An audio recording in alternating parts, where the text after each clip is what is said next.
Hello, this is quantitative reasoning, and we want to look at this exercise, the operation that goes on within this exercise. We have 3 over 5, we have 6 over 10. 3 over 5 leading to 6 over 10. That means 3 multiplied by 2 for the numerator, 5 multiplied by 2 for the denominator. Let us look at the second one if we are correct. 5 over 6, 10 over 12. So 5 multiplied by 2 making 10, 6 multiplied by 2 making 12. So we are multiplying both the numerator and the denominator by 2. Then give us the next thing in line. So that is the operation that goes on in this exercise. So let us look at the examples in specifics. We have 1 over 5.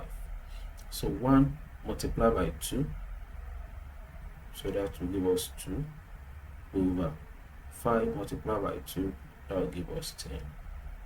So for the second one, since we multiply down to this place, to get here, we are going to divide. So that will now be 2 divided by 4. 4 divided by 2, sorry, that will give us 2 over 17 divided by 14 divided by 2, that will give us 7. The next one, 3 multiplied by 2, that's 6. 8 multiplied by 2, that's 16. So to come back here, 10 divided by 2, that's 5. 14 divided by 2, that's 7. 4 multiplied by 2, that's 8.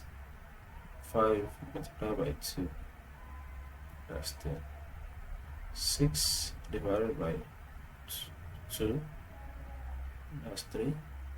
8 divided by 2, that's 4. 5 multiplied by 2, that's 10.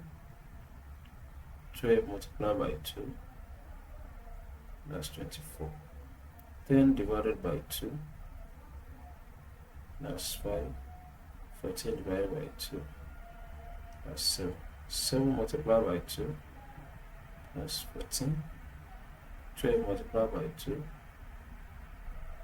that's 24. 2 divided by 2, that's 1. So 12 divided by 2, so that's 6. So the operation here is both multiplication and division. To move from this first to the second, we have to multiply.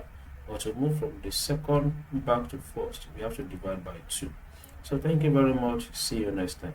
For any question, please put it in the comment section. Thank you.